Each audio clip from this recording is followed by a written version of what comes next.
in this new normal. My daughters came up. It was all great. Dog gave me a bone. We have a special guest with us today, Dr. Anthony Fauci. Dr. Fauci, I like to call America's doctor. He was probably the singular voice, in my opinion, as a medical professional who offered guidance and facts and clarity to people all through this, countrywide, worldwide. He always stuck to the science. He always stuck to the facts. He was clear when it was difficult news. He offered the facts. He did it in a way that was calming, but was truthful. And that's a hard balance. But he did that extraordinarily well. He's also been very kind to me. I've spoken to the doctor many, many times throughout this situation, and he's given me great advice and great guidance. He was also very helpful to New Yorkers on a personal level. He was very helpful to my brother Chris when he got COVID early on, gave him good advice. But the doctor has been a great, great friend to New York. I'm just worried when the doctor sends us the bill for all the consultation that he gave us. But you know what, doctor, maybe you could take the, just to ease bookkeeping, you take the Cuomo consultations, me and my brother, put them together on Chris's bill, send Chris the bill. He's a very generous person, my brother Chris, so I'm sure that'll be fine with him. Doctor, let me give you a sense of where we are and give you the facts today, and then I'd like to ask you a couple of questions to get your advice on where we go forward as this situation changes. Our positivity rate today, without what we call microclusters. Microclusters are the high problem areas in our state, which we have localized, and we have special strategies in them. And they have a higher percentage rate than the rest of the state. They're small zones, but they're intense positivities. Statewide, without those zones, we're at 4.2. If you add those zones in, we're at 4.7. The positivity in those high intensity zones is 6.5. We did 152,000 tests yesterday. On a Sunday, tends to be our lower testing day, but we still did 152,000 tests. 80 New Yorkers passed away. They're in our thoughts and prayers. 160 additional hospitalizations, 22 ICU, and 13 intubations. Our RT, we estimate at about 1.2 now. When you look across the state, you see a very varied picture. This is number of people who are hospitalized, and we look at the percent of the population that is hospitalized. So, for example, the highest percent of hospitalization is actually upstate. Finger Lakes, that's Monroe, Rochester area, Buffalo, Western New York, Central New York. You come down to New York City, Long Island, we actually have a lower rate hospitalized than upstate, which is an exact flip of where we were in the spring. Spring, we had a largely downstate situation, and upstate, the situation was much better. New York State, we've done a couple of things that are different than other states. In New York, the state sets all the policies on close down. The state keeps numbers that are determinative of the policies. We don't do it on a county or a city level. This, to me, avoids what I call the hodgepodge effect. Hodgepodge is a technical medical term that we have here in New York. We also apply it to government. Hodgepodge, just a discoordinated mess. It also reduces forum shopping. You know, when you see states where a county, one county's open, one county's closed, you want to go for dinner, you go to the neighboring county. You want to go get a haircut, you go to the neighboring county, which only increases the number of people traveling, which is exactly what you don't want to do. And it reduces the confusion. We're also then taking it to the next level. We try to coordinate with surrounding states. So if I'm going to close restaurants, I try to coordinate it with New Jersey, Connecticut, et cetera, because if I close a restaurant but you live in Brooklyn and you can drive to New Jersey, then all I did is increase the traffic in New Jersey. It's not a perfect coordination, but in lieu of a national set of firm guidelines, which is frankly what I would have liked to see, we have come up with a regional compact of guidelines. We have been very transparent and communicative with New Yorkers. We have websites. I give them numbers every day. I wanted them to hear the facts. If anything, I've been accused of being overly communicative, especially at home. But the more facts people know, I think, the better. And we have been religious about following the data and the science. We do more testing than any state in the United States by far. We have more data points by far, and we rely on the data. And it's not anecdotal, it's not political, it's not an opinion. And we also started something called the Surgeon Flex Public Health System Management, which is something we're going to be implementing in an increased way today. Surgeon Flex is not the most creative name, but what it says is we surge and we flex the hospital system in the state. We start with 54,000 hospital beds statewide.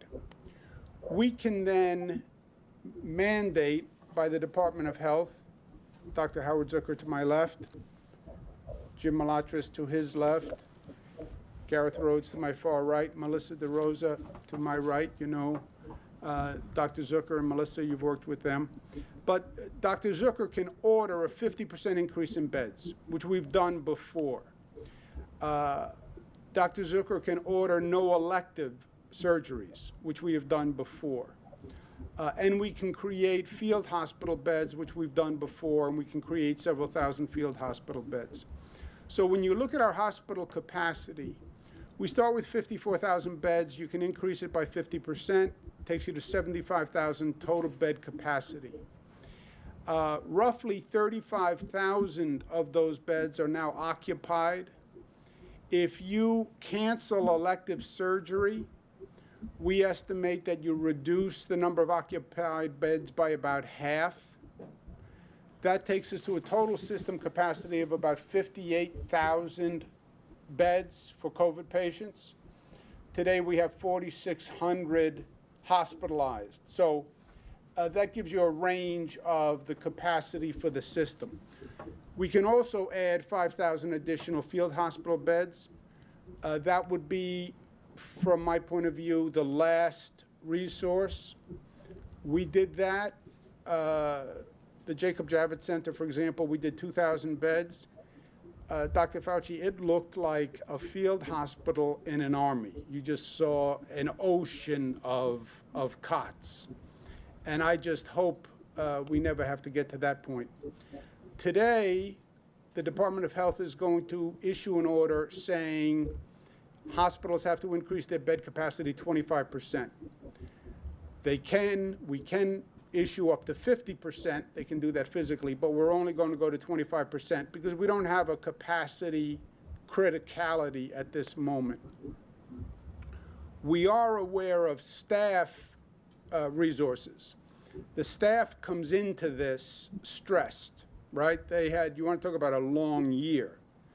Nurses, doctors, hospital workers, 1199, they had the longest year of anyone. So they come into this stressed. We're going to ask retired doctors and nurses to sign up, and we will automatically re-register them in the state without cost. We believe we can get about another 20,000 nurses and doctors from this mechanism. And then the flex on the Surgeon Flex is we have 215 hospitals. What happened in the spring, interestingly, was not that the system was overwhelmed. Individual hospitals got overwhelmed. And the individual hospitals did not have the capacity to balance patients. Frankly, this was an education for me. So you have public hospital systems.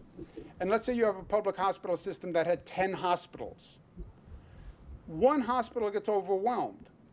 They did not have the capacity to balance those patients among their other 9 hospitals, right?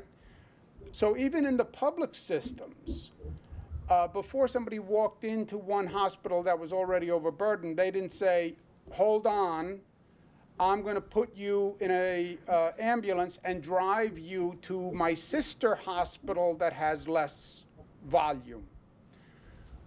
What our flex says is those hospitals have to flex patient load and share it first within their system.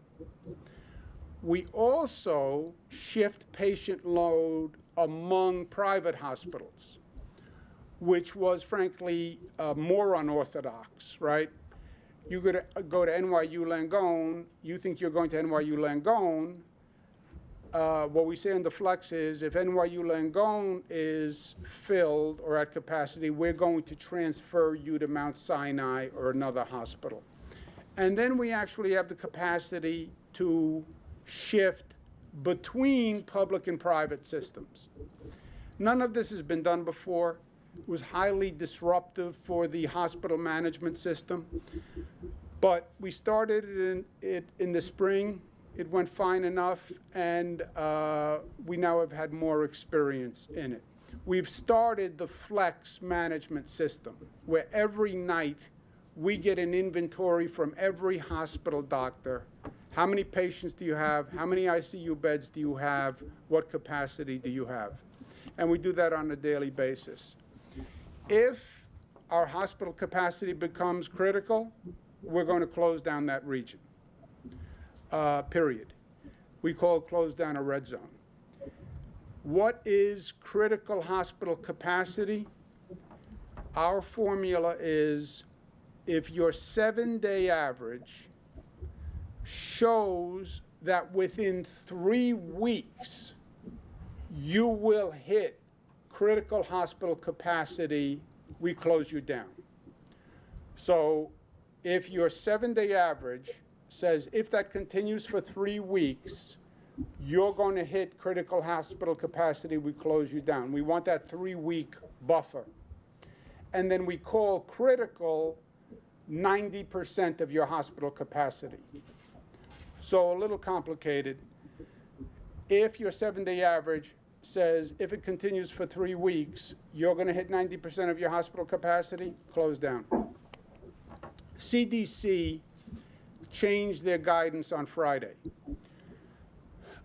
Some have been critical about the changing guidance from CDC. I'm not. I believe as the facts change, your opinion changes. As the facts change, your strategy should change. I don't have a problem with that. But they offered additional guidance on indoor dining, especially. And we're going to follow their guidance.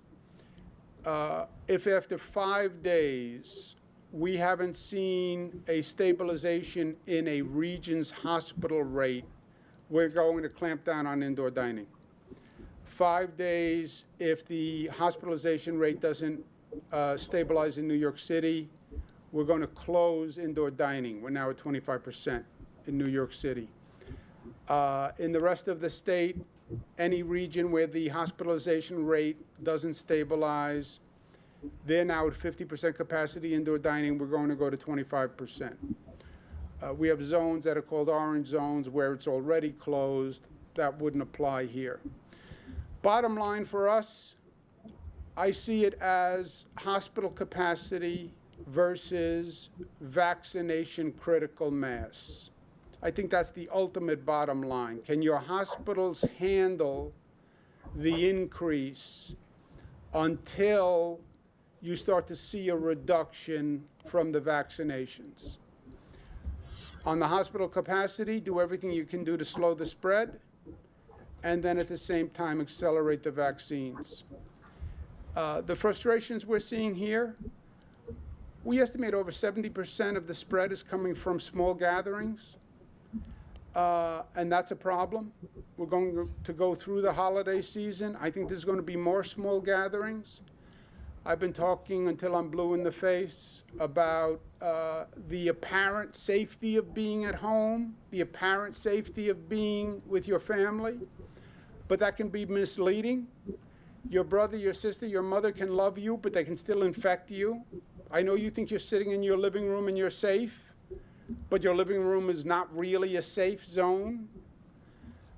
This isn't a political question. Trump's CDC and the Biden advisors all agree on the small gathering guidance.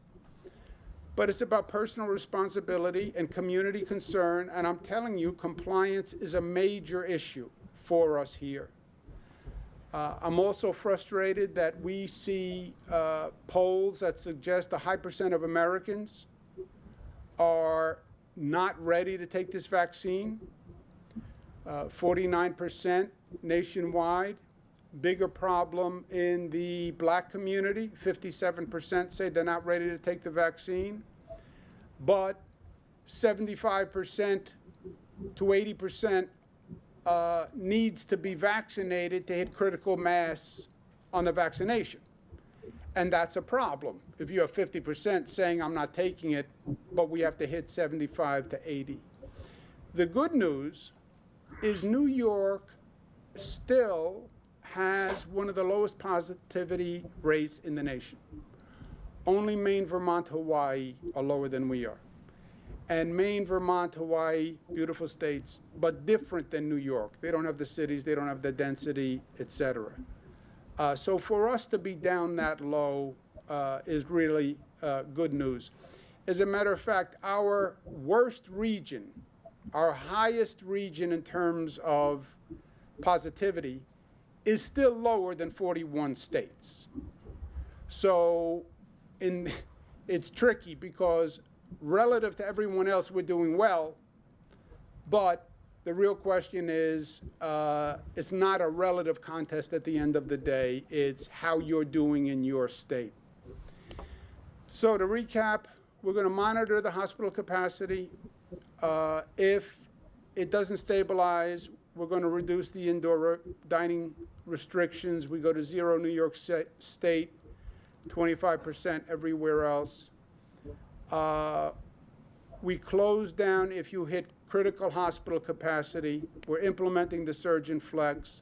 We're going to add 25% additional hospital beds, renew the registration for nurses and doctors to get us a backup staff pool, continue to caution on the small spread, and at the same time, we are gearing up to have the most efficient, most effective, most fair vaccination program in the country, reaching out to the black community, Latinos, undocumented, to make sure that it's fair. So a couple of questions for you, Dr. Fauci. That's what we're doing. In general,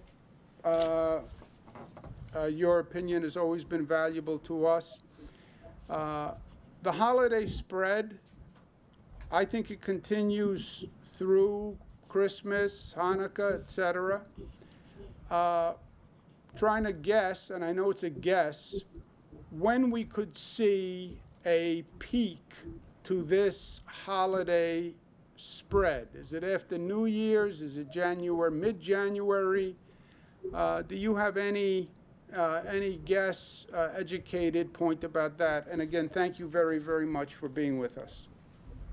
Well, thank you very much, Governor, for giving me the opportunity to listen to what I found to be a very interesting plan that you have for New York. It seems really sound, and you have a lot of backup contingencies, which I like. So you're not going to get caught shorthanded on this, I'm certain.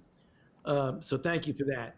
With regard to the issue of the holiday spread and the peaks, they're going to be superimposed upon each other. So you would expect the full blunt of the travel and the family setting gatherings with friends that you alluded to as being a problem.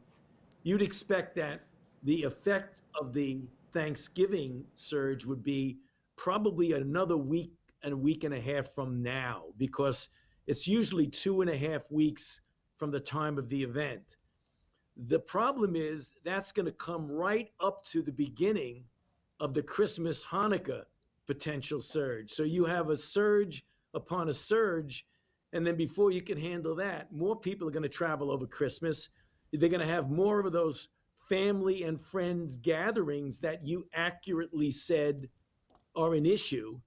So if those two things happen and we don't mitigate well, we don't listen to the public health measures that we need to follow, that we could start to see things really get bad in the middle of January. So I think not only for New York State, but for any state or city that is facing similar problems, without substantial mitigation, the middle of January can be a really dark time for us. But as you said in your presentation, Governor, there are some things that we can do to mitigate against that. I think particularly the appreciation that it's such a natural thing to think, when I have family and friends over for the holidays, Christmas and Hanukkah, you get indoors, you take your mask off because you're eating and drinking, and you don't realize that there may be somebody that you know, that you love, that's a friend, that's a family member, who is perfectly well with no symptoms, and yet they got infected in the community and brought it into that small gathering that you're now having in your home. So that's the reason why I want to underscore what you said. That's one of the issues. But bottom line for your first question, mid-January is probably going to be the bad time. The small spread, family spread, living room spread, we call it living room spread here. So like 16 states have done an order of no more than 10 in a home. The CDC guidance, that's President Trump's CDC, says no more than 10. Some states have gone to no more than 8. Compliance is very low on that. Do you think that is a sound rule, that no more than 10 in the home? Governor, I think that's a very sound rule. And I feel, 10 may even be a bit too much. It's not only the number, Governor, but it's the people who might be coming in from out of town. You mentioned in your presentation how you don't want somebody who's from New York who wants to go to a restaurant that's closed in New York. They go to New Jersey and then they come back. They've traveled back and forth. In addition to the absolute number of the people in a home for a gathering or a social setting, you want to make sure you don't get people who just got off an airport or a plane or a train and came in from Florida or came in from wherever.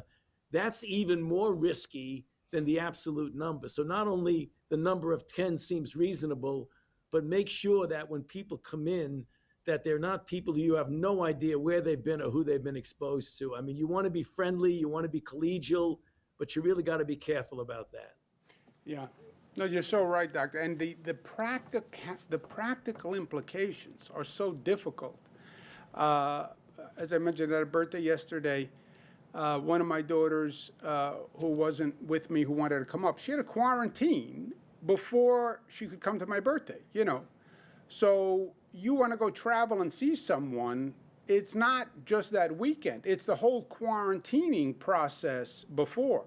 And in this state, we have very strict regulations of when you come in, what you have to do. On the vaccinations, looking ahead, 75–80% is going to be very hard to reach. New Yorkers are tuned in, and we're going to be very aggressive on public education, outreach, et cetera. But what does your crystal ball say? When is 75–80 even feasible? I hear anywhere from May, June, July, August, September. What would you guess there? Which is when it's really over, right? When the vaccination hits critical mass. Yeah, when you have 75–80% of the people vaccinated, you have an umbrella of protection over the community that the level of community spread will be really, really very low. The virus will not have any place to go. It's almost metaphorically, if you think the virus is looking for some victims, when most of the people are protected, the virus has a hard time latching on to someone. When that happens, Governor, is going to be entirely dependent upon how well we do, how well I do, you do, your health officials, in getting the message out of why it's so important for people to get vaccinated. Because if 50% of the people get vaccinated, then we don't have that umbrella of immunity over us. But let's say it works out well. Now, let me answer your question specifically. And we do a really good job of convincing people. Between now and the end of December, you would likely get a substantial proportion of healthcare providers and people in your nursing homes. As you get into January, you'll get the second level, and then February 3rd. I would think by the time you get to the beginning of April, you'll start getting people who have no high priority, just a normal man and woman New Yorker in the street who's well, has no underlying conditions. If we get them vaccinated in a full court press, get them really going, and you do that through April, May, and June, by the time you get to the summer, because remember, it's a prime boost, which means you get vaccinated today, you get a boost 28 days from now, and then 7 to 10 days following that, you're optimally protected, even though you could get some protection even after the first shot. But optimally, it's within 7 to 10 days following the second shot. If we do that well, by the time we get into the core of the summer and get to the end of the summer and into the start of the third quarter of 2021, we should be in good shape. That's what I'm hoping for. And that's the reason why it's so important to extend ourselves out to the community, particularly to the Black, African American, Latino, the people who are undocumented, the people who we really need to get vaccinated. Well, Doctor, I couldn't agree with you more on that. I'm pushing the Congress right now. New York, look, I think it would be discriminatory not to understand the situation that exists with the Black and Latino population, who, by the way, blacks had twice the death rate of whites, Latinos had 1.5 times the death rate of whites, higher infection rate, higher percentage of essential workers. We're going to need a whole effort just to educate and outreach and get into public housing and communicate with their communities, because otherwise, I don't think, they're not going to flock to the local Walmart or Kmart or Walgreens to take this vaccine. I think we're going to need an affirmative effort to do that. Let me ask you this. Our school positivity rate is amazingly low. Even in communities that have higher spread, we're seeing much, much lower infection rates in schools. It's almost a universal statement that the school is the safest place to be in the community. Does that surprise you? It originally did surprise me because we were always concerned. If you look at the influenza model, the issue is the kids are in school, they get infected, they come home and they infect their parents and their relatives. We're not finding that with this coronavirus. In fact, to our, I think, real positive spin-off of this is the realization that schools appear to be a place where the positivity, just like you all are seeing it in New York, the whole state, including New York City, you're not alone. We're seeing that in other parts of the country, that the test positivity in school is actually really low, which is really a good thing, which is one of the reasons why, when we were talking about what the best strategy would be, we would say something like, close the bars, keep the schools open is the best thing to do. So long as you subsidize and help the restaurateurs and the bar owners so that they don't go down and essentially crash because of the economic strain. But if we can keep those things under control, subsidize those people, as well as keep the schools open, we'd be in good shape. Yeah, and I think you're exactly right. The CDC says more restrictions on indoor dining, which I understand. And again, changing positions when facts change is intelligent. You know, people say, well, remain consistent. I'm not going to be consistent if the facts are inconsistent. And if I see a different situation, I'm going to change my opinion. But the Congress, Washington, also has to understand those bars, those restaurants, they need financial assistance because this has been a long year and they have bills to pay. So you can't tell them we have to close you down without saying, here's the economic reality and we're going to help. Doctor, Absolutely.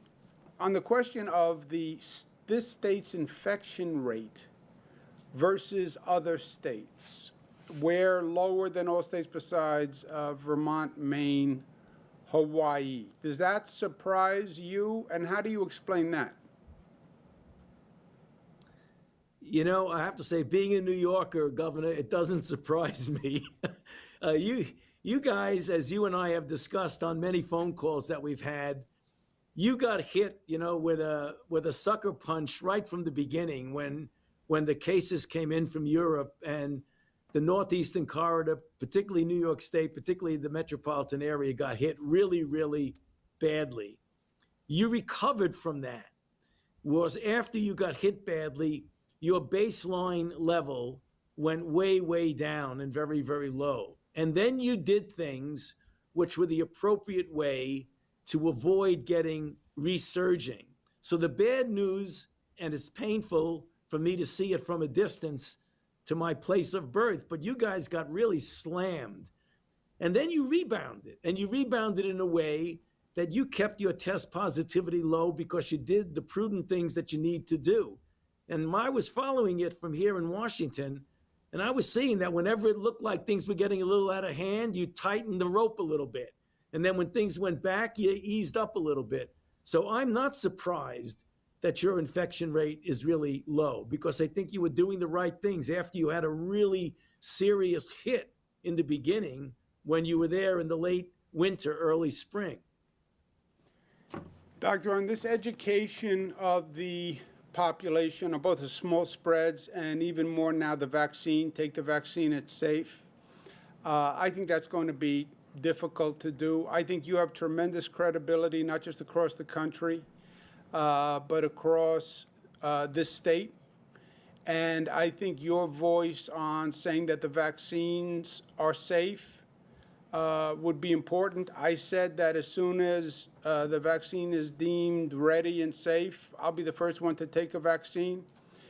Maybe we enlist you. I'll do it with you. We'll do an ad telling New Yorkers it's safe to take the vaccine to put us together. We're like the modern day De Niro and Pacino. You can be whichever you want. You can be either De Niro or Pacino. Fauci and Cuomo, I'll give you a firm. Who do you want to be, De Niro or Pacino? Which one do you want to be? I love them both. I love them both. I don't want to insult one or the other. If I say one, I don't want to hurt the feelings of the other. Yeah. So either one. Who's the politician? All right, last question. I know you're down in Washington. You're doing great duty, but I know you miss New York.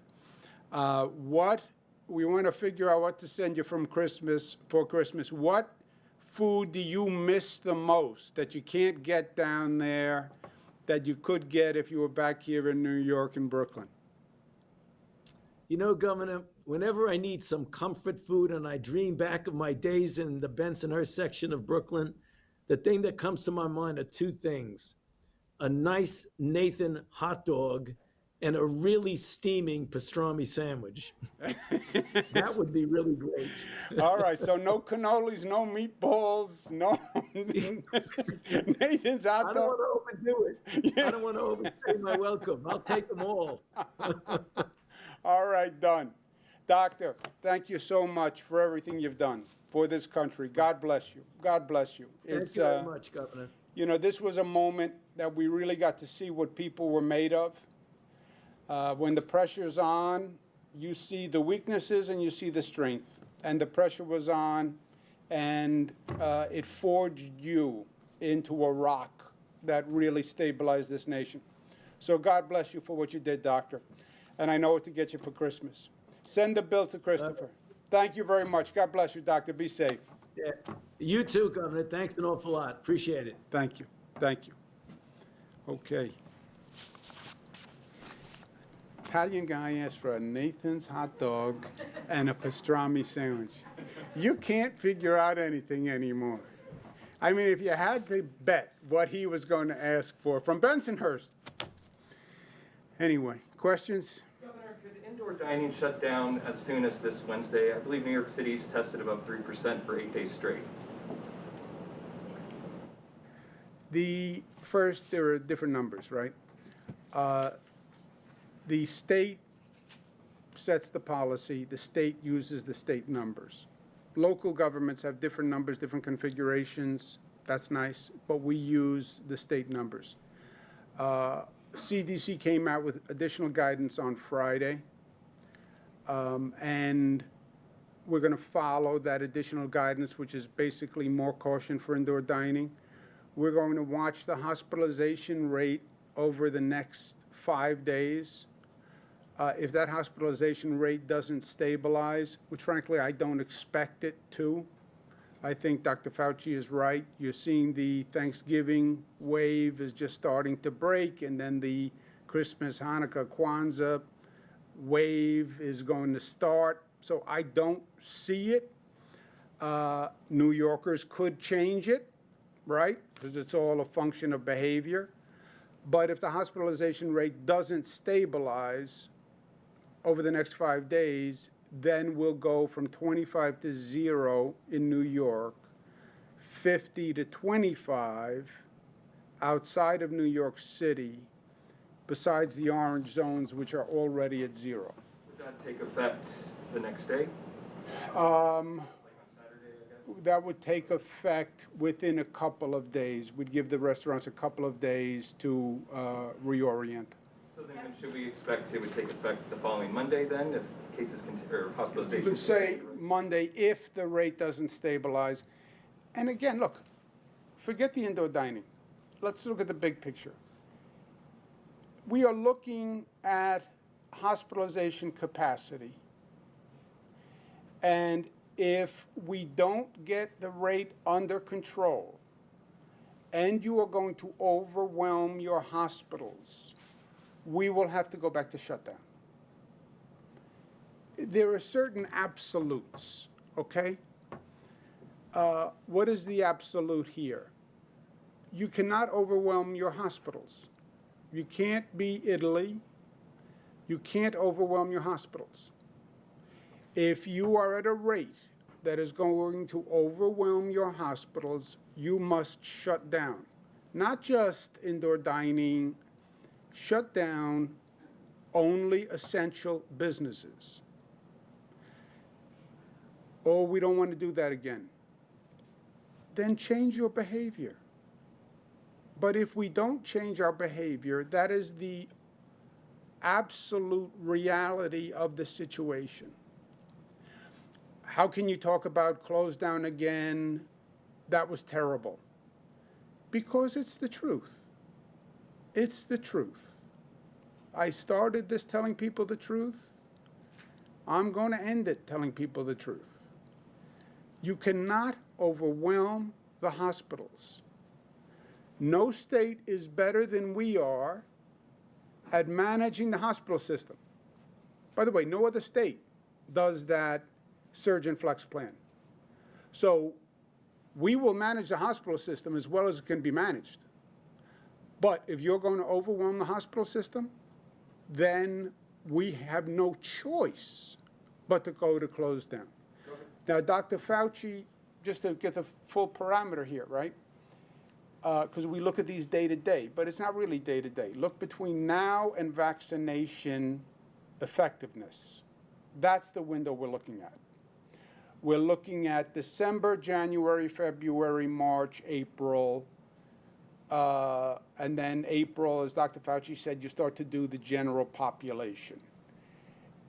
Between now and then, slow the rate of spread, slow the rate of hospitalization.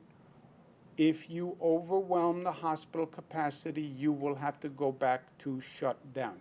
There are no options. That's not discretionary. That's not, well, maybe there's an alternative. You can't overwhelm the hospital system. Overwhelming the hospital system means people die on a gurney in a hallway. And the life you could have saved, you can't save because you don't have the staff, you don't have the doctor, you don't have the nurse, and people die unnecessarily. Those are the absolutes. How do you address the misconceptions about the vaccine? People have said to me, I don't want to get injected and then get sick and get the COVID virus. Or they feel it's being rushed and they don't feel it's going to be stable or viable. So how do you address people, some of these things may be inaccurate, but how do you address these misconceptions? New Yorkers are a skeptical bunch. I don't blame them. I'm a New Yorker, born and bred. I'm skeptical. I am. Take a vaccine. You take the vaccine first, okay? And you tell me how it goes. And then you call me, and then I'll take the vaccine. That's what I say when you say to me I should take the vaccine. All the polls say it. It's a real problem. You have many people who think the vaccine was rushed for political reasons by the Trump administration, and that Trump interfered with the medical approval process. That is a real factor. True, not true, doesn't matter. That's a real factor. B, you're asking people to take a vaccine, and older people to take a vaccine. That's frightening. And the doctors will say, there could be side effects, and we'll do more testing 6 months, 8 months, 9 months. And this whole situation on COVID has been changing all the time now. There are long-term effects. I thought once COVID was over, it was over. Now maybe it's not over. I get it. It is going to be a public education campaign with people with credibility, and people who are willing to lead by example. I would not ask New Yorkers to take any vaccine that I would not take myself. Will you take one publicly? I will publicly take the vaccine. Also, on that Trump skepticism, we added a New York State review panel headed by a Nobel laureate. So you're going to have the Trump approval, the New York State panel as a second approval, in case you were nervous about Trump, second approval, and then Dr. Fauci will say take it, I will say take it, other leading health experts will take it, and answering that New Yorker's question, it's safe? Okay, if it's so safe, put the needle in your arm and let me know how it feels. And I'm willing to do that. Zach? Can you talk about the situation in Staten Island? As you know, there were gathering protests. They've arrested the bar owner there a couple of times. Kind of an ugly incident we heard about where he may have run over a sheriff with his car. What do you make of what's going on out there? Is there some sort of aversion culturally to mask wearing and, social distancing? I think this, Zach. I think it is a very troubling and disturbing situation. I think people are frustrated. People are anxious. People's lives have been disrupted because they have been. It's not just COVID fatigue. It's COVID exhaustion. It's COVID anxiety.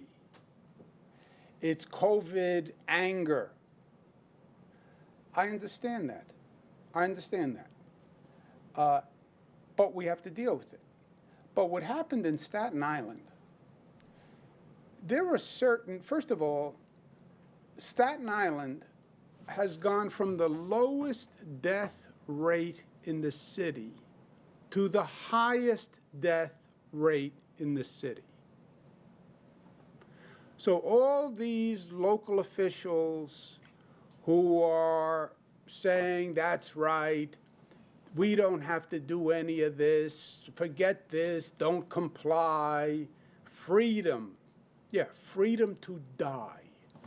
Congratulations. You went from the lowest death rate in the city of New York to the highest death rate in the city of New York. You gave great advice to your people. More of them died. A New York value was, there are a couple of primary New York values. One of them was, you don't assault a police officer. You don't assault a police officer.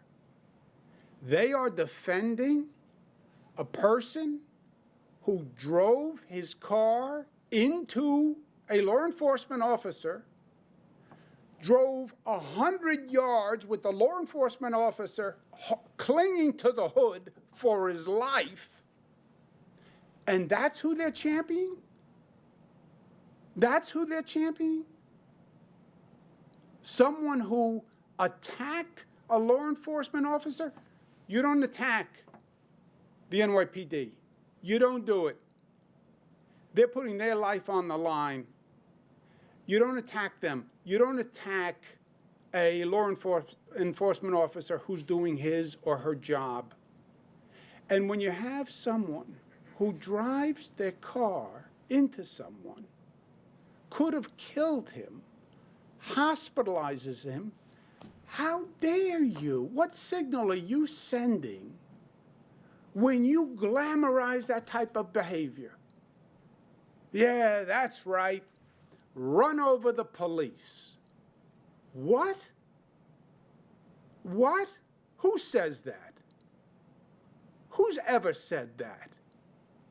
Well, we're not going to comply. Congratulations. You represented your people well. More have died. Go back and campaign. We went from the lowest death rate in the city to the highest death rate in the city because of my advice. Congratulations. Congratulations. No, it's repugnant to the values of any real New Yorker. You never assault a police officer. Tough guy drives his car into a police officer. No, it's disgusting and a coward. Governor, we currently have a series of orange zones across the state that were set up using positivity rates. Are those not going to be altered or eliminated based on your new model using hospital metrics? The CDC guidance targets indoor dining, which we're following. The orange zone, the real difference between a yellow zone and an orange zone is the indoor dining and gyms and salons. Gyms and salons, on the numbers, we have so many protocols on the gyms and salons. They're not major spreaders on the numbers. It is about indoor dining. This is on top of the orange regulation. So this would supersede. So in other words, you'd close indoor dining in New York City in 5 days, which is what would happen in an orange zone. Marcia? So my question to you is you've said that you would, if the hospitalization rates don't stabilize, you would close indoor dining totally in New York City, and the rest of the state would go to 25%. From 50 to 25, except in the orange zones where it's already closed. Yes, ma'am. Have in your mind a number that of hospitalizations that would trigger your decision to do that? And also, so are you, and I want to make sure I understand this, so you're also saying that this is just indoor dining and bars. You're not going to go after gyms, hair salons, beauty parlors, nail salons, things like that? This is just indoor dining. The CDC has targeted the indoor dining as a spreader, and this is indoor dining. Stabilization is stabilization. Stabilization, stable.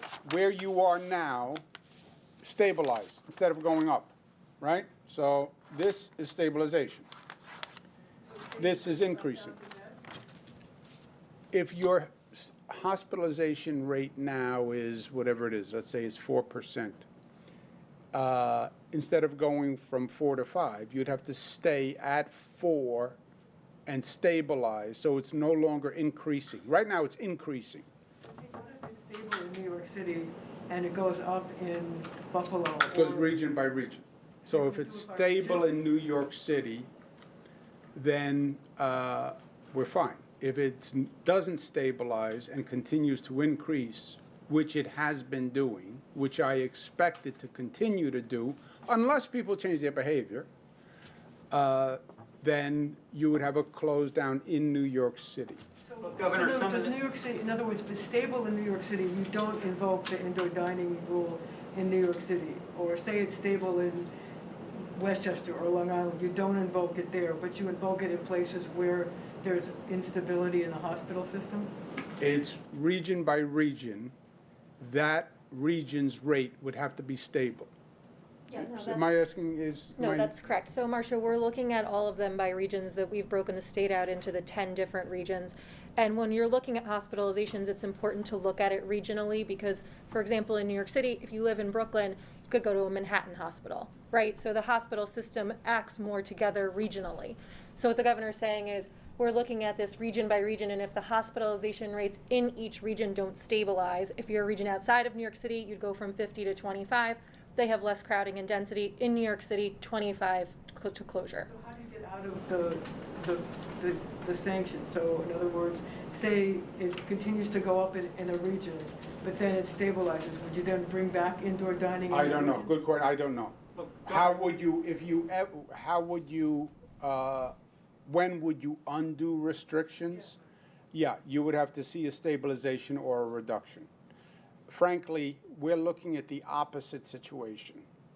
We are looking at continued increases from now through mid-January. Did Dr. Fauci just say mid-January or late January? Mid-January? Because just think about it, right? You're still dealing with Thanksgiving. Thanksgiving runs right into Christmas, Kwanzaa, Hanukkah, runs right into New Year's Eve, New Year's Day. That's why I said when we got to Thanksgiving, remember I said it's not Thanksgiving, it's the beginning of 37 days of a holiday season. And if you don't radically change your behavior, which is very hard during the holiday season, you know, I get it, but you will see an increase through that holiday season, through New Year's Eve, New Year's Day, give it another 2.5 weeks, and then you'll feel the full increase. So I can see an increase right through mid-January, and then, well, what starts to decrease it? Hopefully you stabilize mid-January, and then the vaccine starts to kick in. But, you know, this is a road, nobody's been down. But that's, if you're crystal balling it, and that's what I heard Dr. Fauci to say and a lot of the projections to say. Dr. Zucker, is that Yes, absolutely correct. your crystal ball? Do you want to give us a Well, we date had in that, January? you said mid-January, I made a bet with you, it was brief. I'm sorry?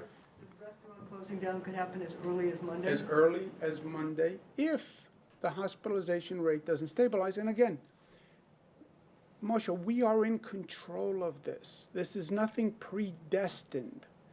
And we're talking about life and the COVID increase like it's a fait accompli. It is not a fait accompli. So just change your behavior. Change your behavior. And get past this mistaken impression that I am home and my home is safe. I'm with my family and my family is safe. 50% of the spread is asymptomatic spread.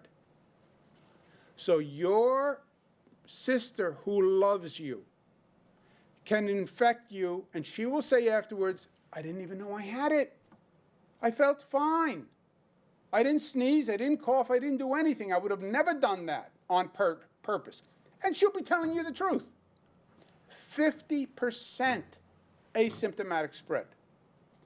And that's why the CDC just changed their guidance literally on Friday.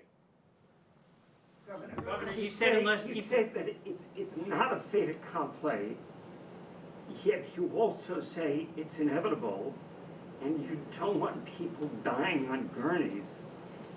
So it seems like if it's inevitable, why wait?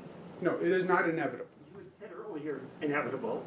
I think it is, if I use the word inevitable, let me change that word. I believe that is what is going to happen. I believe you're going to see Thanksgiving run into Christmas, run into Hanukkah, run into New Year's, and you're going to see this. I believe that. And that's what most experts believe. That's what Dr. Fauci just said. But it doesn't have to be that. You could see New Yorkers change their behavior and be more careful and flatten, and you don't have the increase. That is a possibility. I don't think it's a probability, because I've been sitting here for the past month saying, please, please, please, but it is a possibility. Worst case scenario, the number keeps going up and it gets so high that you endanger overwhelming the hospitals. Then we have to hit pause and go back to closure. Oh, we don't want to do that, we don't want to do that. Then you have to alter your behavior to reduce the spread. Do I believe between now and 5 days we'll see a stabilization rate in New York City? I would be pleasantly surprised. I don't think it is probable, but it is possible. Do I think we hit hospitalization criticality and have to close down? I pray no. I hope no. I hope New Yorkers get it before we get there. I'm restarting the briefings Monday, Wednesday, Friday. I'm going to show you the number every day. Say, here's the number. Another 2 points and we close. Here's the number. Another 1 point and we close. Here's the number. Another half point and we close. So it's up to New Yorkers. Well, why do I have any hope? Look at our infection rate. Vermont, Maine, Hawaii, New York. That's all New York intelligence and unity and community and toughness and love defying the nation. Defying the nation. That's what New York did on the infection rate. So it's possible.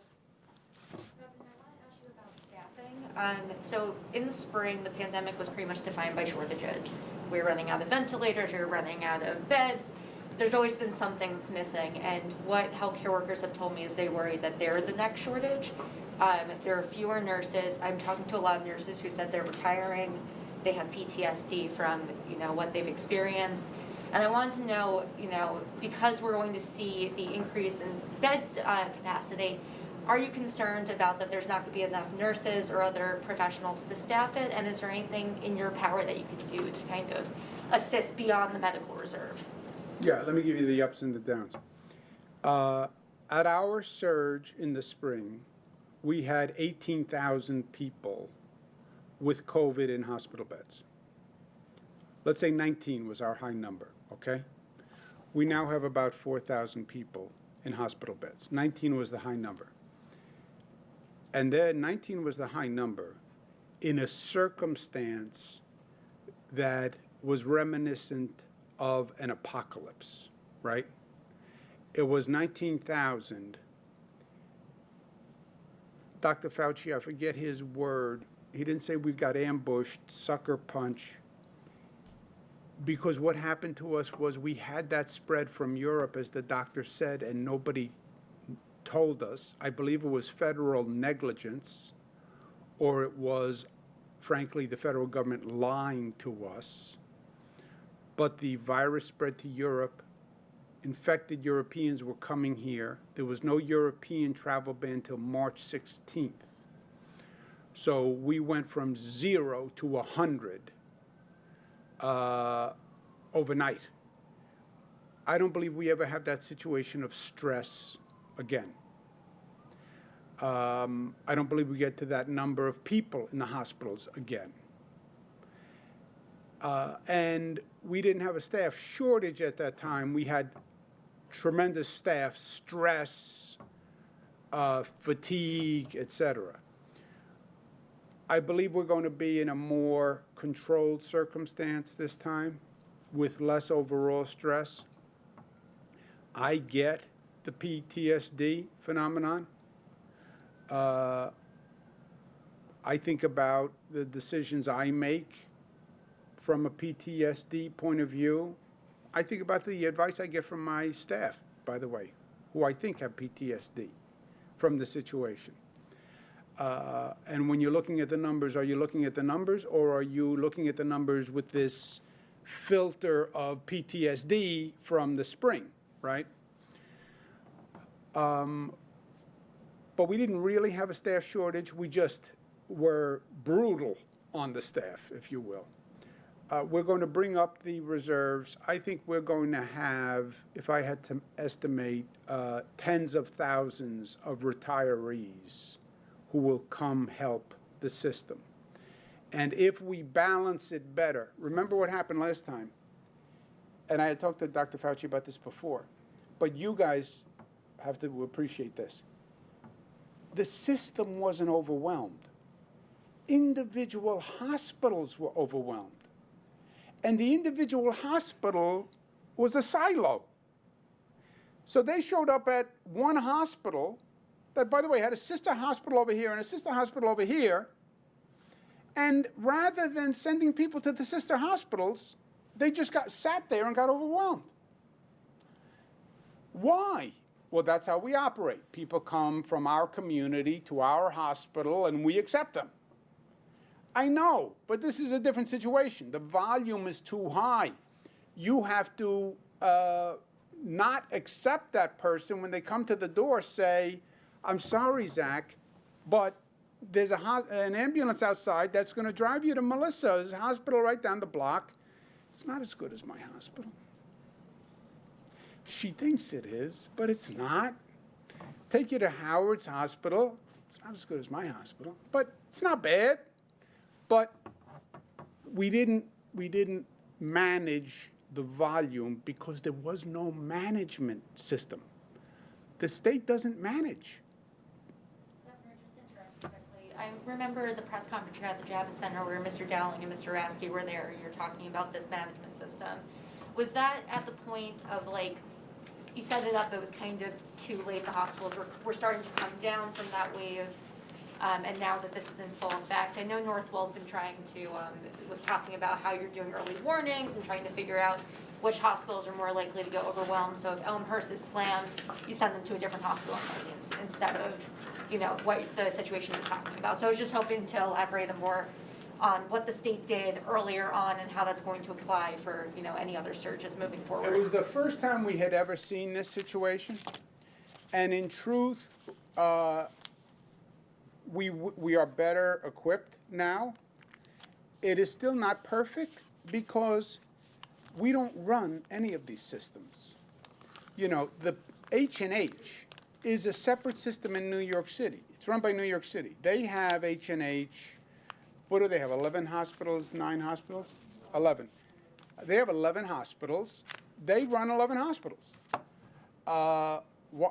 Did you really need me to tell H&H, by the way, you have 11 hospitals. Don't overwhelm one, distribute it among 11. The private hospital system, the state really has no management. We regulate, but NYU Langone is NYU Langone, and Mount Sinai is Mount Sinai. So this is really a new role for us. That's why no other state does it.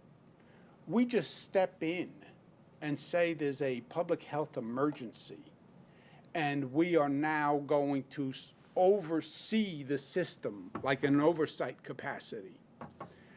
But think about it. It was just extraordinary, because this is all a private system, basically, 215 hospitals, overwhelming majority private. And then you have a couple of public systems. Suffolk has a public system. New York City has a public system. Erie has a public system. Who else has a public system? There are a couple of like State University hospitals. Jim has a couple of Jim's hospitals. I'm especially watching closely, because I don't believe he is a natural load balancer. Let's take one more. On the vaccine, the FDA is supposed to offer approval as soon as Thursday. Would the mechanics then be that once it's approved on Thursday, it gets loaded onto trucks, airplanes? How does it physically get to New York? And where do you first anticipate those vials arriving on Monday or Tuesday? It gets approved by Washington. The military, General Perna, is in charge of transporting it. They use FedEx, believe it or not. Another company called McKinnon. You remember the name of that other company? McKesson?